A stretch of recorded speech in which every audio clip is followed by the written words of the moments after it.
China is the world's fourth biggest destination for international tourism by visitor numbers, behind France, the US and Spain.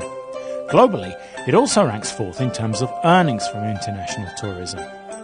But how about trip security? How does China compare to other big destinations when it comes to travelling in safety? This is Tiantan, or the Temple of Heaven in Beijing. It's one of China's most recognisable tourist attractions, and one of the most visited too.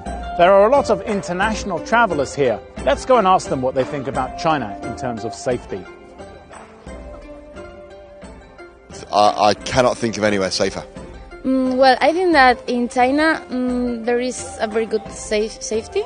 I think that here I feel more safety than maybe in the United States that I've been last year. Extremely safe, I would say. I think it's probably safer than England, to be honest. In England there's a lot more street violence. There's big problems at the moment with acid and knife attacks in the UK. I don't see any evidence of that happening here. The experience of travellers is borne out by research. International SOS is the world's largest medical and travel security services firm. Every year, it releases a world travel risk map for its business clients. Since the beginning, China has ranked in the best category for security. So in China overall, it's very actually has been very stable throughout the years. The overall risk is low. The Chinese law enforcement agency police and very robust and effective. They maintain a good control in the public border, so make all the travelers coming to this country feel very safe. Breaking news out of London. An active shooter. We have an active shooter inside the warehouse. Get down. Get down. To account for the good showing, start with the most publicised kind of crime. Terrorist attacks and mass shootings of the kind that plague Europe and the US are practically unheard of in China. We have to notice that in Europe and the United States, now recently we have to see the surge of violence in public locations that dramatically impact the travelers' psychology and to some extent affecting travelers' itineraries as well. Reliable data to compare rates of crime internationally is hard to come by, but where it can be found, China comes out well.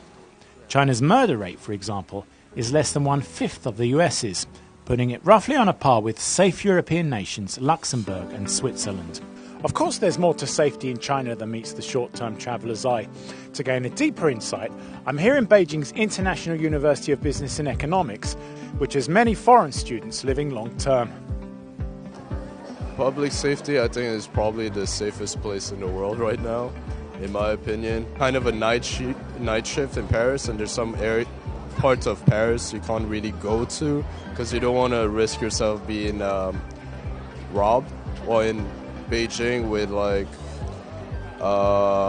the police presence is very heavy here, so I feel way more safer walking in the streets at 3 a.m. without being scared at all.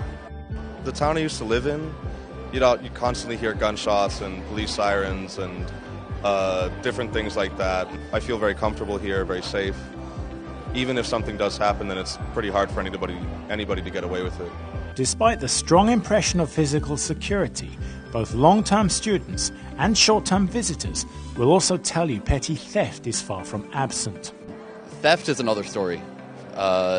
In terms, like for instance, I have an electric bike. A lot of my friends have had their bike battery stolen or bicycle stolen. That's quite common here.